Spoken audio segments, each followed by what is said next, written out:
Hey yo, it's Real Life Stories of the Impossible Thursday edition. I'm Alain Nu, the man who knows. Have you ever had one of those strange experiences where you have a phenomenon that takes place, something uncanny that takes place either before or after a highly charged emotional experience?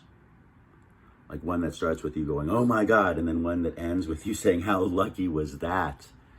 Well, that's what we're going to be talking about today. And if you haven't already, please subscribe to this channel. Please tell a friend. We never talk about the usual stuff here, but we always do it so well. These are my real life stories of the impossible.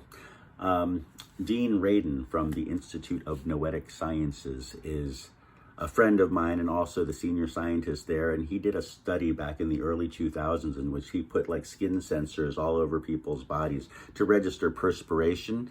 And essentially they were shown photographs, some mundane like chairs and lamps and spoons, simple stuff that people don't really think too much about. And then some that are like of a wild animal lunging at them, or maybe somebody pointing a gun at them, or maybe like a sexy person in lingerie, or you know, washboard abs.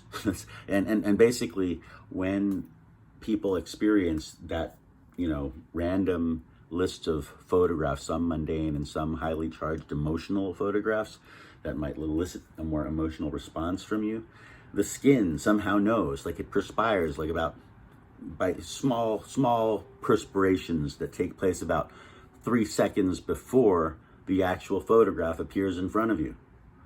Kind of weird, huh? And even a Nobel laureate was shown this experiment by Dean Radin, and he was actually interviewed on All Things Considered, the NPR show, and he talked about how crazy it actually was that he was able to experience that himself for real.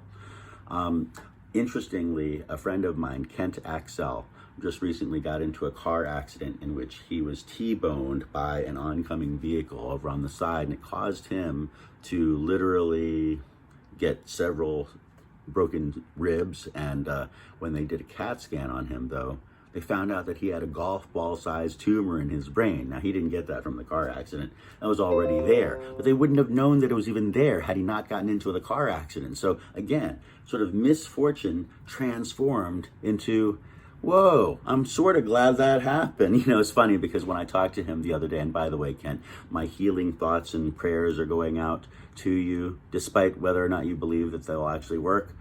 It's funny because one of the things he says is people will say, well, thank God you were able to, you know, that car accident took place, so you were able to know from the car accident that took place. And his response to that is, well, yeah, thank God that they were able to find the tumor in my brain, but I guess I can't really thank God too much for putting the tumor in there to begin with.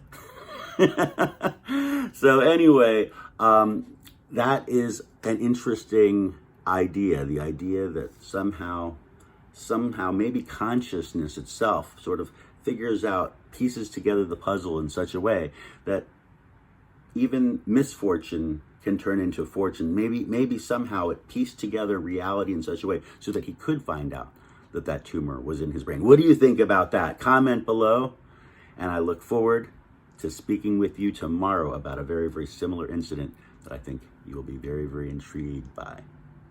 See you then. And subscribe to my newsletter at themanwhoknows.tv. You get a free gift. All right, peace.